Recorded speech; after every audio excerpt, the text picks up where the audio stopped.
Olá, o programa Ponto Cego em mais uma nova edição, trazendo para vocês informações, inclusão social. Hoje, diretamente da Biblioteca da Assembleia Legislativa do Estado de Ceará, eu sou Paulo Roberto Cândido, um homem de 1,79 m, 79 quilos, cabelos e olhos castanhos, estou de óculos escuros, usando uma blusa cinza de mangas compridas, e ao meu lado esquerdo hoje, nosso grande amigo Ítalo Nunes. Prazer, professor Paulo, prazer, Samuel, estar participando aqui com vocês. A gente sempre está nos bastidores, prestigiando, né? E antes da gente começar o nosso papo, eu queria fazer a minha autodescrição. Eu sou um homem de cabelos negros, 1,89 m, 93 quilos. Estou com uma camisa verde, uma calça cinza e um tênis preto. E estamos aqui na Biblioteca da Assembleia, né? Trazendo aqui vocês até a nossa casa. Essa parceria maravilhosa entre Sociedade de Assistência aos Cegos e Assembleia Legislativa, reforçando o nosso compromisso de levar a comunicação para todo o povo cearense da maneira mais acessível possível, né? É verdade, como diz o nosso slogan, quando essa luz acender, você vai nos conhecer de um jeito como você nunca viu, hein, Samuel? Do jeito que você nunca viu. Esse lema, vocês estão vendo aí, em cada episódio do Ponto Cego, você está descobrindo muitos talentos e como é diverso, né? A qualidade na literatura, na arte, na música, no teatro, enfim. Então, hoje, antes disso, né, Paulo, quero também fazer minha autodescrição. Meu nome é Samuel Chaves, eu sou um homem de pele clara, estou usando um óculos escuro, tenho os cabelos curtos negros, estou vestindo uma camisa branca, né, manga longa, e estou de gravata. Sempre importante reforçar, professor, queria pedir licença aqui à fala do Samuel, o nosso compromisso social também, que a gente só está podendo gravar aqui sem máscara, em um ambiente como esse maravilhoso, porque a gente tomou a vacina, né? Eu tomei a terceira dose, eu acredito que o Samuel também, o professor já tomou a quarta dose, até o momento já chegou até um público específico de 40 anos, que a gravação está sendo feita. Então, essa gravação só é possível graças à vacina. Então, a gente sempre pede para as pessoas que nos acompanham que estejam atentas ao cartão de vacina, o seu período de tomar a terceira, a quarta dose, a dose de reforço. Então a gente faz sempre esse apelo à população cearense. Muito importante. Vivemos na era da tecnologia. Hoje em dia, uma pessoa com deficiência visual pode acessar facilmente as plataformas que existem na internet, produzir seus programas, fazer seus trabalhos, como é o caso que nós vamos ver hoje. É o primeiro youtuber cego do mundo, é isso, Ítalo? É o que tem mais seguidores, né? Tem mais seguidores, mais de 300 mil seguidores. Marcos Lima, já ouviu falar no Marcos Lima, com certeza, né, Samuel? Com certeza, a Histórias de Cego, de Marcos Lima. Esse cara dá um espetáculo no YouTube. Muito interessante as histórias que ele conta, né, que ele passou, dá dicas, né, para os seus telespectadores, para os seus seguidores. E a gente tem muito orgulho de ter um cara desse, né, como um dos nossos parceiros. E foi através da tecnologia que eu entrevistei, que eu conversei com o Marcos Lima. Eu na cidade de Fortaleza, ele na cidade onde ele estava no momento, que era Belo Horizonte. Então vamos acompanhar o nosso primeiro bloco do programa Ponto Cego, a entrevista com Marcos Lima, um grande youtuber que existe no nosso Brasil. Olá, com muita alegria e satisfação, hoje o programa Ponto Cego recebe Marcos Lima, um grande youtuber do Brasil e do mundo também, já que ele está na internet. Marquinhos, seja muito bem-vindo ao nosso programa Ponto Cego. Vou me apresentar para você e para os nossos telespectadores com deficiência visual. Eu sou Paulo Roberto Cândido, tenho 1,79 m, 79 quilos, tenho cabelos e olhos castanhos, tenho a pele parda, estou usando uma blusa preta de mangas compridas, atrás de mim tem uma parede branca, estou aqui diretamente do Instituto de Cegos do Ceará e através da TV Assembleia também do Estado de Ceará. Agora é com você, Marcos Lima. Falar igual no canal, né? Bom dia, boa tarde, boa noite, pessoal do Ceará, um abraço a todos, muito bom estar falando para esse estado que eu ainda não tive a oportunidade de conhecer. Obrigado pelo convite, Paulo Roberto, obrigado a todo mundo que tornou essa entrevista possível, esse bate-papo, né? Eu sou Marcos Lima, eu tenho 39 anos, tenho acho que 1,69 m, tenho cerca de 64 quilos, estou vestindo uma blusa moletom de manga comprida, porque está frio pra caramba nesse momento. Tenho cabelos pretos, pele branca, e é isso. E um pequeno detalhe que tanto o Marcos como eu temos deficiência visual. Exatamente, a somos gente até cegos. esquece de dizer, né? Acho que somos os dois, né? A deficiência visual, a cegueira é um tipo de deficiência visual, né? Um tipo mais grave, vamos assim dizer, de deficiência visual. Marcos, vamos conversar sobre histórias de cego. Tanto para mim que tenho baixa visão, como para você que nasceu com glaucoma congênito e perdeu a visão totalmente, mas que no nosso dia a dia, no nosso cotidiano, nós temos muitas histórias para contar. Você se considera um cego do terceiro milênio ou que saiu da caverna há pouco tempo? Essa expressão eu nunca tinha ouvido, né? Mas eu acho que eu sou o cego do terceiro milênio porque eu trabalho muito com tecnologia, né? Eu sou, como você falou, sou youtuber, eu sou tiktoker, eu tenho Instagram, né? Eu trabalho nessas 3 redes, que é onde eu divulgo meu trabalho. Eu faço palestras, consultorias, presenciais e tudo mais. Mas o meu trabalho começa na internet, né? Começa quando alguém vê um vídeo meu na internet. Então, acho que a gente trabalhar com a internet, a gente é do terceiro milênio. É verdade. Na realidade, nós estávamos já no mundo, saindo da caverna há muito tempo, e encontramos uma sociedade cheia de pessoas ainda dentro da caverna. Mesmo Sim. com essa visibilidade que a internet traz para todos nós, que somos pessoas com deficiência visual, mas aparentemente parece que continuamos ainda invisíveis para a maioria da sociedade. Você também pensa assim, Marcos? Olha, eu conheço por conta do canal, das atividades que eu faço no canal. Só para explicar, Paulo, eu tenho um projeto no canal chamado de Cego para Cego, que é um projeto em que eu converso com pessoas cegas, pessoas que estão perdendo a visão, ou familiares de quem está nessa situação. Não é um programa para o canal, é uma conversa individual, particular, e porque essas pessoas, de alguma forma, se espelham em mim e querem conversar, querem botar na mesa suas dúvidas, suas dificuldades, suas inseguranças. E eu percebo nessas conversas, Paulo, que tem muitas pessoas cegas que elas ficam dentro de casa, que elas não saem. Muito também porque a família tem esse tipo de medo, tem esse tipo de preconceito. A pessoa não é prisioneira de ninguém, ela é prisioneira de si mesma, né? Ela prefere deixar todas as decisões da vida dela em mãos de outras pessoas. Então, ela tem uma vida plena, mas dentro da casa dela. Ela não sai, ela não faz nada sozinha. Quando faz alguma coisa na rua é com alguém. E aí você, com 30, 35, 40 anos, que eu conheço pessoas assim, elas entregaram a autonomia da vida delas na mão de outras pessoas. Isso é bem complicado, né? Marcos, e para você aconselhar essas pessoas, certamente você tem na própria pele as experiências do seu dia a dia, da sua autonomia, da sua independência. Quando e como começou essa sua visão de um novo mundo através da cegueira?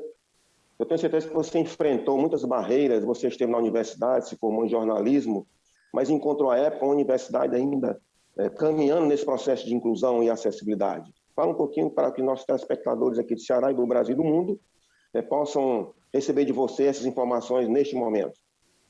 Olha, eu demorei um pouco a andar sozinho, por assim dizer, em comparação com meus amigos cegos, eu fui um dos últimos, e isso é bom, na verdade, porque quando eu converso com as pessoas, eu mostro que eu também, elas se espelham em mim, elas querem ser como eu, por assim dizer, mas eu tive essa dificuldade. As pessoas se sentem muito abraçadas quando elas sabem que não é que foi fácil para mim, é difícil para elas, é difícil para todo mundo.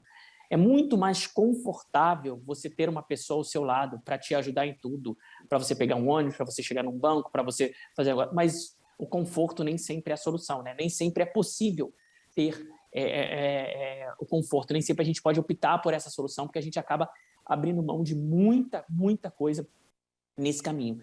A universidade, não sei como é agora, mas na minha época não tinha nenhum tipo de acessibilidade, nenhum tipo. O vestibular eu fiz com um ledor, uma pessoa que lia para mim, me anotava as respostas que eu ditava, mas na faculdade em si não tinha absolutamente nada. Eu consegui alguns textos dos professores, na época estava começando o processo de computadorização, então tinha nada, muito pouca coisa na internet. Eu escaneava também muitas coisas, só que os textos eram de xerox, eram de livros antigos, enfim. Curso de jornalismo tem muitos textos, então eu batalhei muito, mas nunca teve nenhum tipo de acessibilidade na faculdade. Apesar de as universidades hoje já terem mais essa capacidade de tornar acessível, né, a chegada dos alunos, a luta ainda continua grande, porque parece que um excesso de preconceito ainda na nossa sociedade. Marcos, o seu trabalho com relação ao canal no YouTube, Histórias de Cego, como ele começou? Era só você inicialmente? Hoje você conta com a equipe? Como é que é para um cego conduzir um canal no YouTube, produzir seus trabalhos, suas mídias? Conta para a gente. Olha, eu comecei muito antes do YouTube. Eu comecei dando palestras. Eu oficialmente, né, o que eu faço há mais tempo, sou palestrante. Né, o que eu amo fazer é dar palestras. E eu trabalhei durante 3 anos e meio no Rio 2016, na construção, né, dos Jogos Olímpicos e Paralímpicos, que a cidade do Rio de Janeiro recebeu no ano de 2016. E a partir daí, a partir desse trabalho, eu conheci muita gente, eu fiz muitas palestras, e quando acabou meu contrato, no final dos Jogos, eu fiquei meio sem rumo. Então, eu comecei a fazer vídeos para o YouTube um pouco para ver o que dava. No primeiro ano, né, completei um ano de canal com 100 inscritos, 100, 100, não é 100 mil, 100. Atualmente, eu tenho 317 mil inscritos. O YouTube, para quem pensa que vou ganhar dinheiro no YouTube, não é assim que a coisa funciona. O YouTube, para mim, é muito mais uma vitrine, né? Provavelmente vocês me acharam por conta do YouTube. Então, o YouTube serve para mostrar quem é o Marcos Lima, quem é o História de Cego, mas o meu ganha-pão não é a internet. Eu faço muita coisa sozinho, Paulo.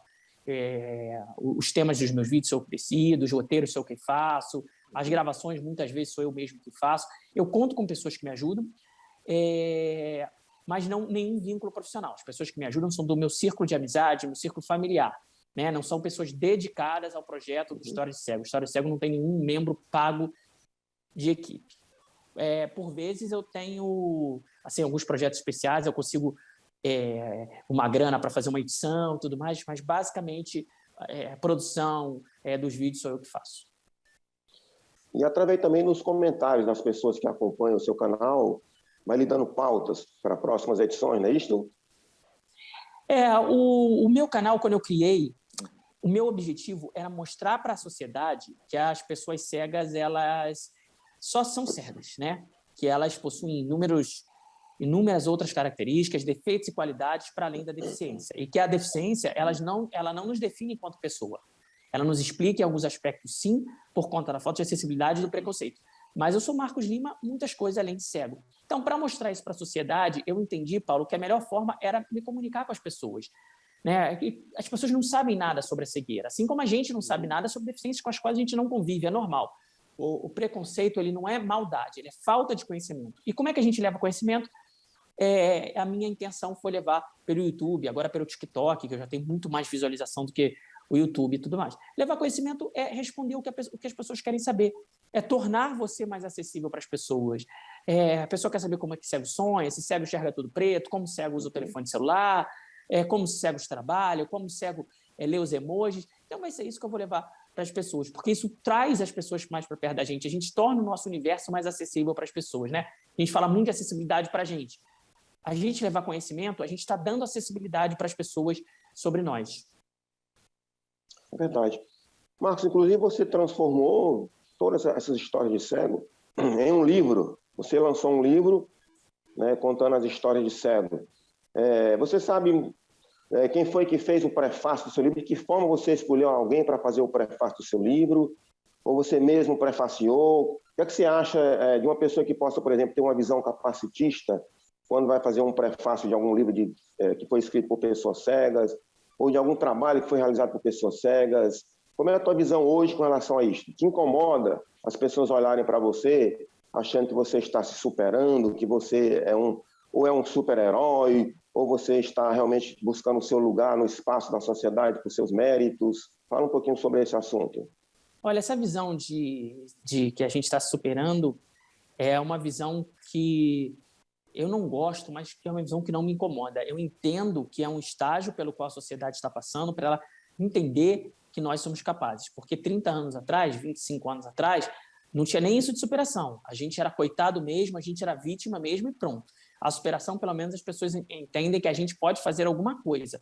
E acho que o futuro, espero que próximo, é que a gente possa se inserir na sociedade de uma maneira igualitária, né? Claro que para isso a gente precisa de adaptações que são as questões diferentes da acessibilidade. E o seu livro, como foi prefaciado? Não, meu livro não foi prefaciado, meu livro foi uma produção muito minha mesmo, né? Eu tive 2 blogs, História de Cego, os 2 acabaram tendo problemas no servidor, e eu aproveitei esses textos e compilei num livro.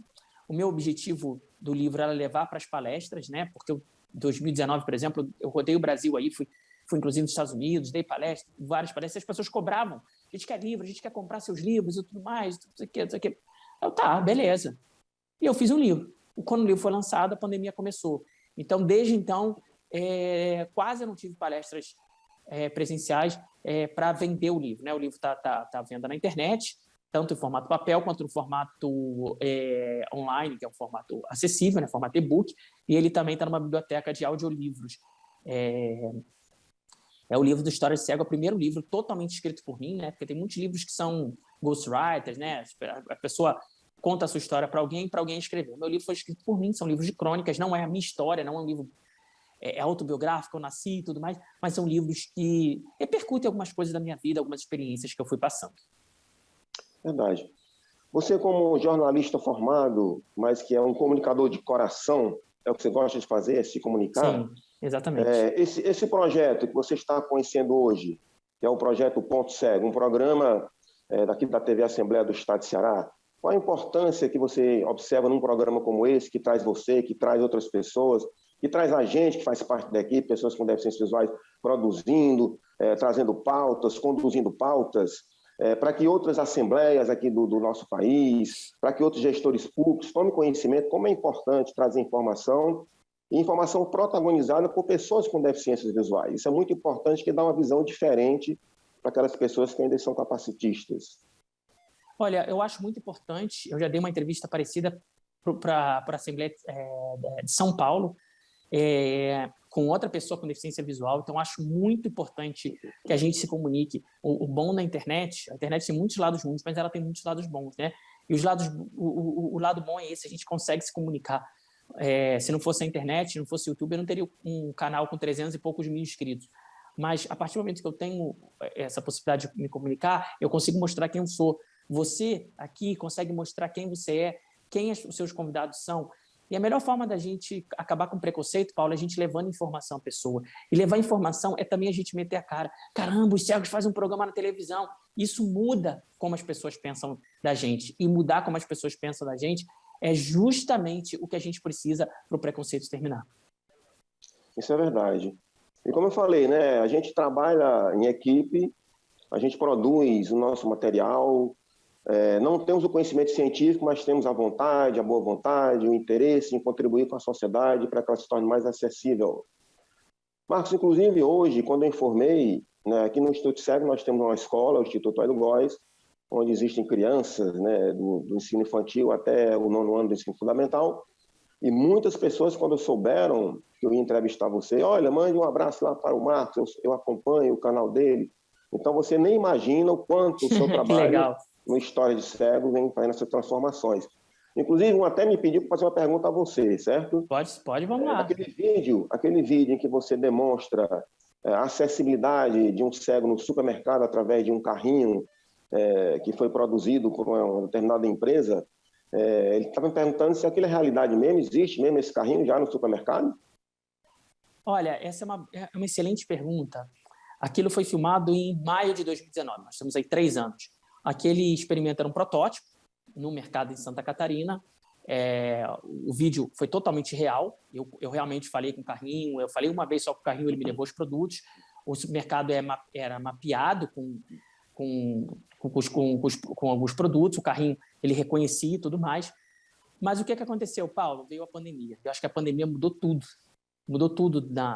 na vida. Eu hoje ousaria dizer que é muito mais viável a gente ter aplicativos de acessibilidade que fazem a gente fazer compras no supermercado do que a gente achar que o supermercado vai botar um carrinho de compras em todos eles. A verdade é essa, é muito mais fácil, muito mais barato para o mercado ter um aplicativo acessível, ter uma forma de comunicação, às vezes, inclusive, um mercado menor pelo WhatsApp, com as pessoas cegas, do que a gente botar um carrinho. Porque o que acontecia com o carrinho? O carrinho ele tinha um sensor que ele captava informações do teto, ou seja, o mercado tinha que ser todo mapeado antes, o produto tinha que estar naquele lugar, tanto que aquele teste a gente fez com 20 produtos, né? Não podia sair daqueles 20 produtos, mercado grande. Então, não é algo que é viável da gente fazer. Agora, talvez se na época a gente tivesse continuado a fazer os experimentos, mas veio a pandemia, mudou toda a nossa forma de consumo, né? Ninguém fazia compras pela internet e hoje muita gente faz. Eu mesmo nunca tinha feito e hoje faço. Então, sinceramente, eu acho que esse não é que vai ser o caminho, é já o caminho. Seja por aplicativo, seja pelo WhatsApp ou por telefone e tudo mais. Eu acho que os mercados não vão botar um carrinho como esse nos mercados. Na realidade, a internet das coisas, ela chegou para atender a todos os consumidores, inclusive os consumidores com deficiências visuais. Com certeza. Então, é muito importante que você que está nos assistindo, que você é empreendedor, você é empresário, você é um gestor público, busque se informar, busque colocar a sua equipe na luta, na busca desses instrumentos, recursos de acessibilidade. Afinal de contas, a pessoa cega também produz, é um cidadão, uma cidadã, já tem seu trabalho, tem seu estudo e pode também consumir, que, aliás, é algo que o mercado ainda não compreendeu, né? A quantidade de pessoas com deficiência que são consumidores Sim, estão deixando de consumir, porque realmente não encontra acessibilidade, não encontra a forma de dar autonomia neste processo de compra e venda. Então, estão perdendo recursos aí financeiros e muito, não? Com certeza, nós somos consumidores. Segundo o censo do IBGE de 2010, a gente espera ansiosamente os novos dados, somos 46 milhões de pessoas no Brasil que dizem ter algum tipo de deficiência. Deficiência visual grave ou cegueira, né, que inclui baixa visão, são mais de 6 milhões de pessoas, é gente pra caramba. É como se fosse uma cidade do Rio de Janeiro inteira de pessoas com deficiência visual severa ou cegueira, ou seja, são pessoas que querem consumir, né? Existe também um preconceito de que os cegos não têm dinheiro, que os cegos vivem de esmola ou vivem de benefício do governo. E sim, a gente tem um quadro social grave de pobreza mesmo entre as pessoas cegas, que é um quadro mais grave ainda do que se a gente pegar o todo da população brasileira, mas existe muitas pessoas que consomem, que trabalham e que essas empresas precisam atingir. E existe aquela falsa ideia de que o investimento é grande para você tornar a sua empresa acessível, quando na realidade não é a verdade, não é esta, né? E da mesma forma, um restaurante pode ter o seu cardápio em braille, pode ter o seu cardápio na tecnologia e facilitar aquele acesso para que a pessoa possa escolher a sua própria alimentação e a sua própria bebida. Exatamente, até porque na hora de pagar, ela vai pagar, né, Paulo? É isso vai pagar. Não tem desconto. E para pagar hoje, o cego consegue também até saber qual a nota que ele vai tirar do seu bolso, né? Porque os aplicativos facilitam isso aí também. Sim, com certeza.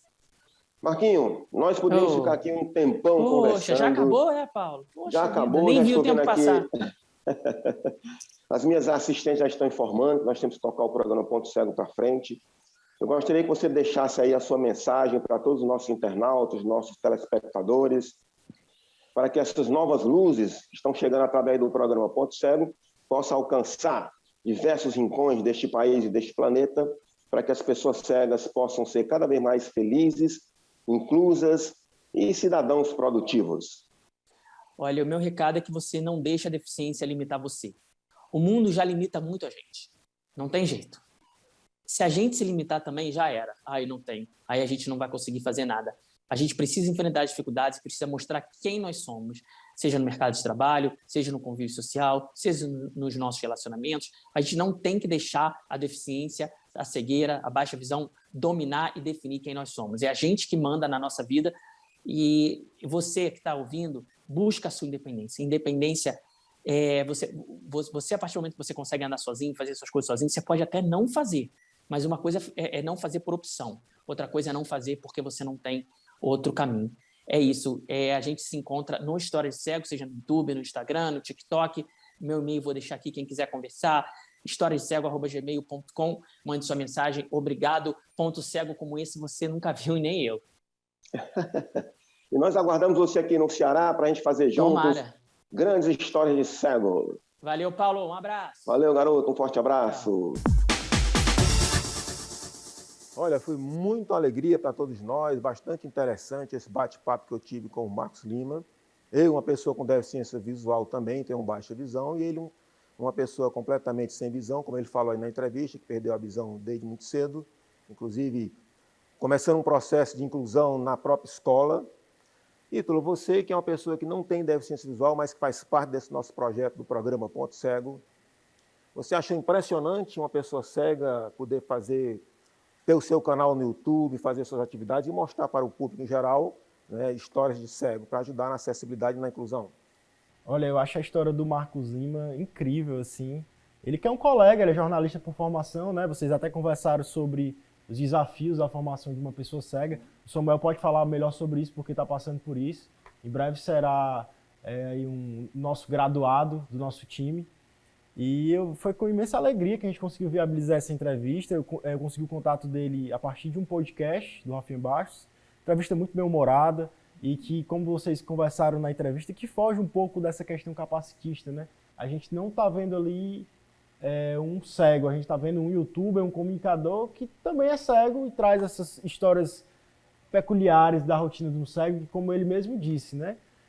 Tem muita coisa que as pessoas que não enxergam não têm noção. O que é que um cego enxerga, já que ele não enxerga? É preto, os desafios do dia a dia, né? E o supermercado. E tem tudo isso no YouTube dele e a comunicação dele é muito boa, né, cara? Ele é um cara muito divertido. Eu gosto muito do conteúdo que ele produz. É verdade, ele é um excelente comunicador, assim como o Samuel Chaves. Também tem um canal Deixa Que Eu Falo. Fala então, Samuel. Deixa que eu falo. Tem esse canal no YouTube onde eu trago dicas, né, para pessoas cegas ou que tem algum familiar com alguma limitação na visão, de como usar o smartphone, né, sobre leis, né, que estão sendo projetos de leis ou leis que já existem, né, para assegurar os nossos direitos. Então, tudo isso está lá no canal Deixa Que Eu Falo. Samuel, o Marcos Lima falou da dificuldade que ele teve no início na universidade, né? É um processo de inclusão. Você que está na Faculdade Federal aqui do Estado de Ceará, como é que está hoje esse ambiente de inclusão para a pessoa com deficiência visual no ambiente acadêmico? Paulo, é interessante essa temática, né, da inclusão, né, da pessoa com deficiência no meio acadêmico, porque esse debate sempre vai estar evoluindo, né, porque as dificuldades sempre, eu acredito que sempre irão existir, possam ser diminutas, mas sempre irão existir. No meu curso, eu faço administração de empresas, lá na FEAC, então são prédios, o primeiro prédio é muito antigo, então tem aquelas dificuldades, né, de você fazer algumas adaptações, né, as verbas, né, enfim, para esse ponto de acessibilidade. Mas o outro prédio é um prédio já novo, então um prédio que já está muito bem, né, nessa parte da estrutura do prédio está bem acessível. E nesse ano, né, depois de muita luta lá, né, a gente tendo reuniões, nesse ano vamos ganhar o piso podotátil, né, para pessoas cegas se locomover né, não precisar ir pelas paredes. Vai ter o piso tátil, já tem, né, o banheiro com acessibilidade, já tem, ele é todo rampeado, tem um elevador com voz, né, que diz qual andar, enfim, os botões lá em braille. Então, a universidade está se adaptando, né, está tendo esse cuidado de promover a acessibilidade da estrutura, mas é um passo de cada vez e a gente está vendo que são passos lentos, mas com a nossa participação, essa mudança irá acontecer.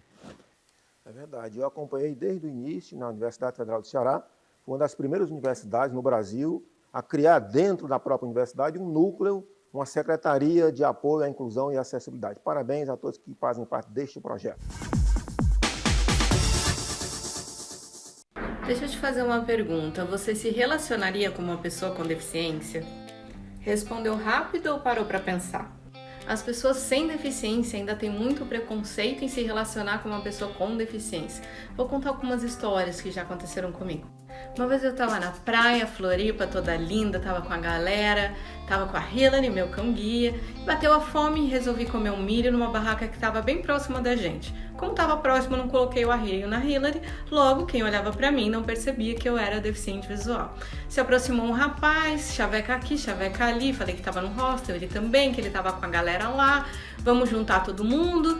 E aí ele veio e falou assim, ué, mas você tá com um cachorro? Você falou que tá num hostel? Deixaram você se hospedar com um cachorro lá? Eu falei, sim, porque é cão guia. Segundos de silêncio, já me liguei do preconceito, só virei e falar, aparece lá. Pergunta se apareceu. Meu marido não tem deficiência. Quando a gente começou a namorar, escutou cada coisa preconceituosa, até gente dizendo que ia rezar pra gente se separar, porque era um absurdo ele estar namorando uma pessoa cega. Pois é, minha gente, fora quando a gente tá junto, que as pessoas vêm parabenizar ele pelo ato de estar comigo, sei lá o que passa na cabeça das pessoas. Agora eu pergunto pra você, por quê? Por que é tão diferente uma pessoa que não tem deficiência namorar uma pessoa com deficiência? Acha o quê? Que a gente vai dar mais trabalho? Sempre brinco dizendo que eu cuido mais do meu marido do que ele cuida de mim. A gente tem que cuidar do outro. O relacionamento é companheirismo, é cuidado. E assim é qualquer tipo de relacionamento, tendo deficiência ou não. Vamos parar para pensar e vamos pensar mais no amor, que o amor ele precisa ser sem preconceito. Me siga para mais amor sem preconceito. Vamos para o nosso intervalo, daqui a pouco nós voltamos. Lembrando, Ítalo, Samuel e todos que nos assistem, quando esta luz acender, você vai nos conhecer de um jeito como você nunca viu.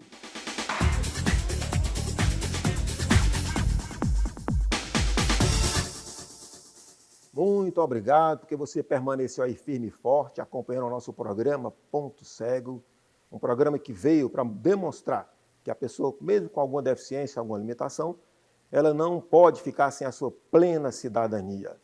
No nosso segundo bloco, vamos trazer mais uma matéria que consideramos de bastante relevante, porque iremos falar sobre uma profissão que faz parte também desse processo de reabilitação das pessoas com alguma deficiência, no nosso caso, pessoas com deficiências visuais. Então, conhecemos mais uma das profissionais excelentes do Instituto de Cegos, que foi, parece que a Alessandra Oliveira que falou com ela, foi, Ítalo? Foi a Alessandra, mais uma entrevista dela aqui participando do nosso programa Ponto Cego. Presença feminina, né? Sempre abrilhantando mais e mais o nosso programa, que tem esse caráter, né? De contar com a participação das pessoas que fazem parte do Instituto, não só dos profissionais, mas também dos próprios alunos, as pessoas que estão passando por esse processo de reabilitação. E foi bem bacana entender o que é o terapeuta ocupacional, que pode ser um trabalho que se confunde um pouco com a psicologia, que é um campo de conhecimento de intervenção em saúde e educação, e na esfera social, reunindo tecnologias orientadas para a emancipação e autonomia das pessoas, no nosso caso aqui, as pessoas que perderam a visão, né, professor? E certamente, Samuel, assim que você acompanhar também junto com os nossos telespectadores, mais esse bloco do nosso programa Ponto Cego, você vai também tirar muitas dúvidas com relação à profissão da terapia ocupacional, estou certo?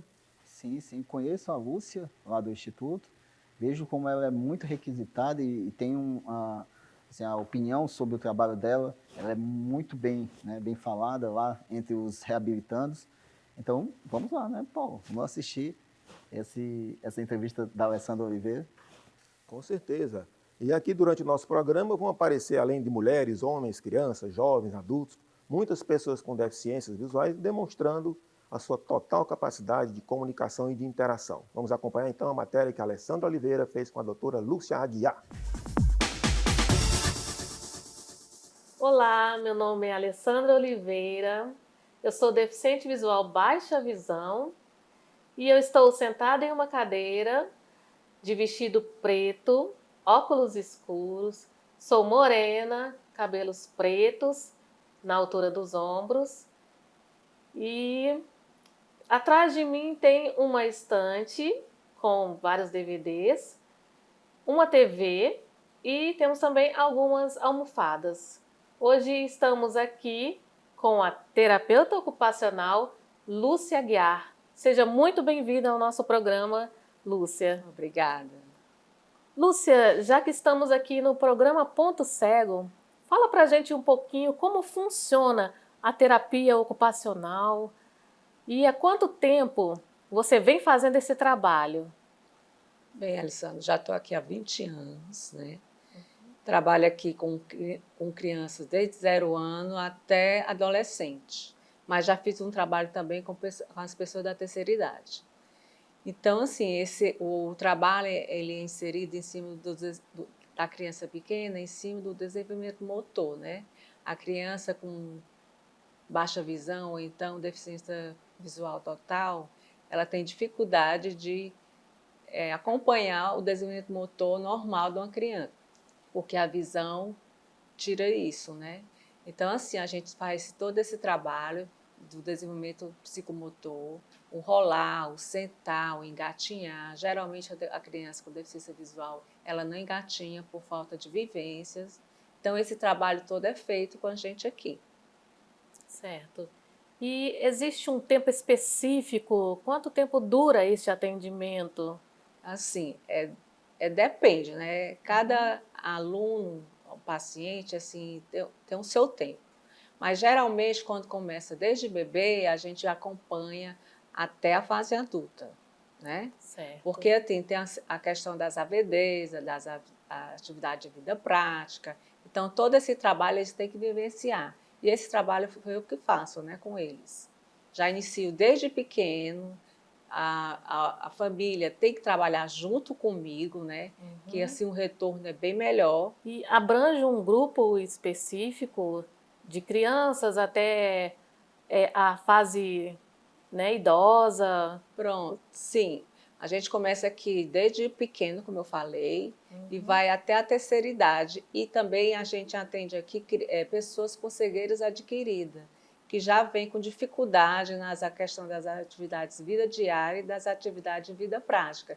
Então, a gente trabalha com eles sobre isso, certo? A questão de organização da casa, a orientação familiar, como ver o deficiente visual dentro da casa, a questão de colocar as cadeiras dentro da mesa, não deixar fora da mesa, as portas totalmente abertas ou totalmente fechadas, não entreabertas, evitar fazer as mudanças dos móveis, né? E se acontecer, avisar antes, para ele ter essa autonomia em casa. Sim. E qual o reflexo da sociedade em relação a esse trabalho? Como a sociedade vê?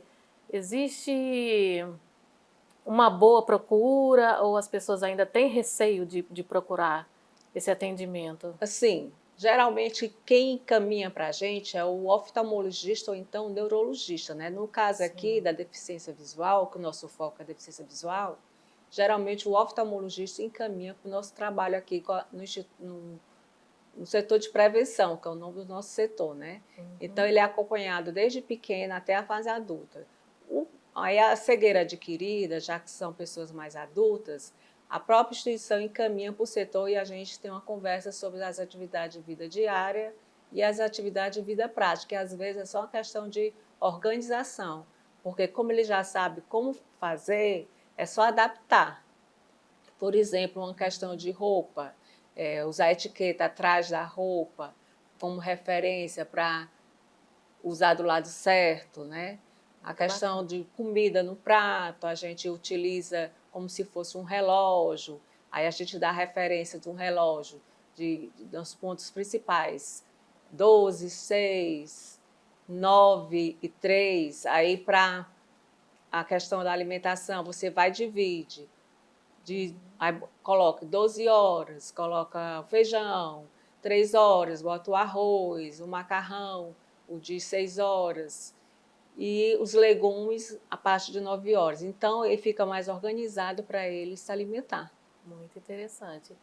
Nós passamos por uma pandemia, né, Lúcia? Sim. E muitas pessoas, elas ficaram presas em casa, em televisões, no celular, redes sociais.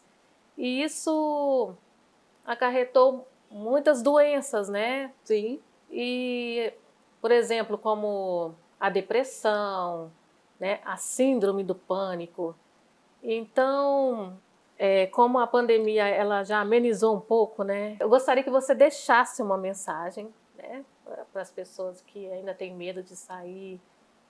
Pronto, em relação assim, ao medo de sair, eu acho que deve procurar uma orientação do profissional, no caso, um psicólogo, né? Se precisar, ir para um psiquiatra, que ajuda muito em relação a essa síndrome do pânico, medo de sair, né? Que as coisas aos poucos estão voltando ao normal. Continuar usando máscara e o álcool em gel, né? Para evitar pegar qualquer coisa. E ter o maior cuidado quando estiver em local com muita gente, né?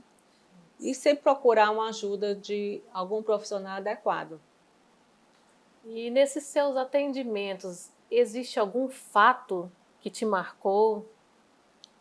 Sim, vários fatos. Eu posso dizer assim, que em relação à criança, da dificuldade que as pessoas têm de como lidar com a criança deficiente visual, né? Às vezes se acha que a criança não precisa conversar, não precisa ensinar como botar uma blusa, na hora do banho é interessante a mãe sempre conversar. A família é primordial, né, em relação a isso aí, é quem vai dar o alicerce a essa criança. E a questão de pessoas com cegueira adquirida, né? Que chegam aqui e chegam com a depressão e acham que o mundo para eles está perdido, né? E com as orientações, os tratamentos específicos, de repente, eles conseguem sair daquela depressão e ter uma vida quase normal, né? Tem as suas dificuldades, mas eles aprendem a ter autonomia, tanto no andar, como nas atividades de vida diária, e nas atividades de vida prática, né?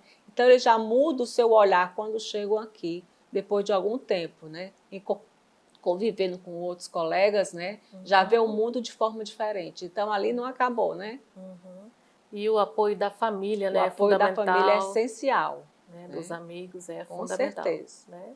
Hoje, aqui no Instituto de Cegos, você atende que tipo de pessoas? Só as crianças ou os alunos que estão chegando? Pronto. Atualmente, a gente atende pessoal, bebês, né, de 7 meses, 8 meses, crianças e adolescentes com patologias associadas também à deficiência visual.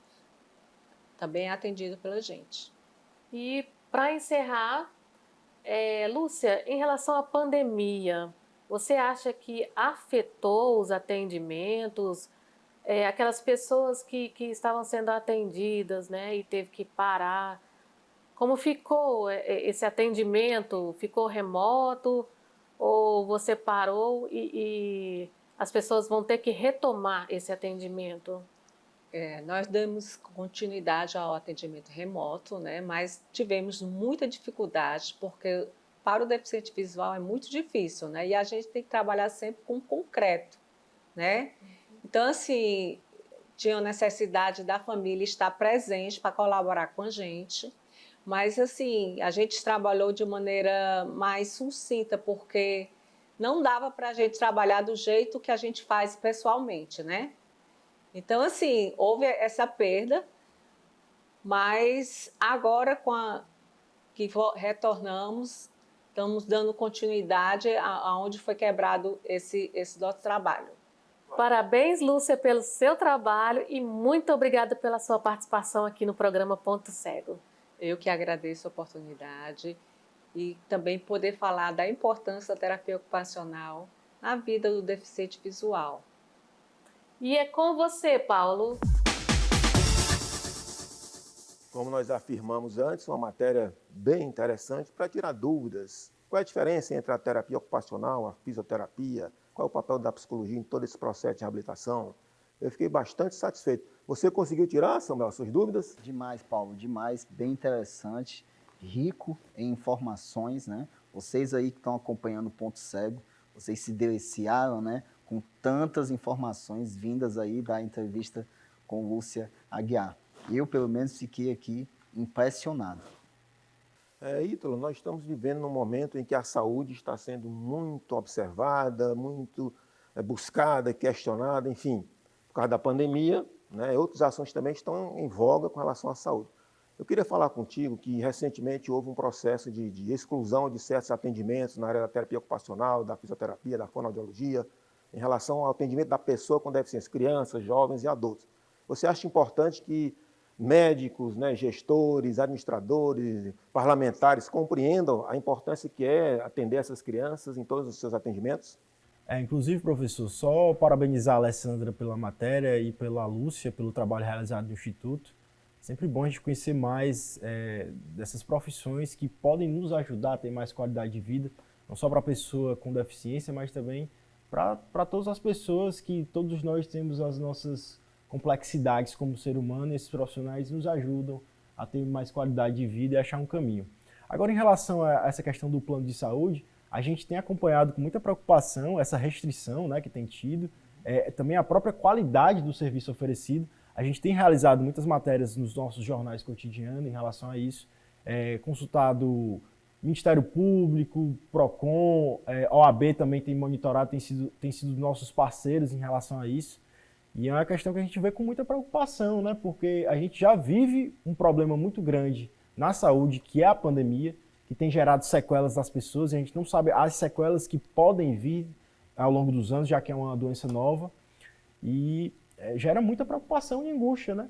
Principalmente para os familiares, né, que tem que acompanhar. Tem a questão financeira, a gente vive uma crise, uma crise sanitária e crise financeira ao mesmo tempo. Então, a gente pede sempre o apelo para que os planos de saúde olhem com mais carinho para nós, né, como contribuintes, né? Com certeza.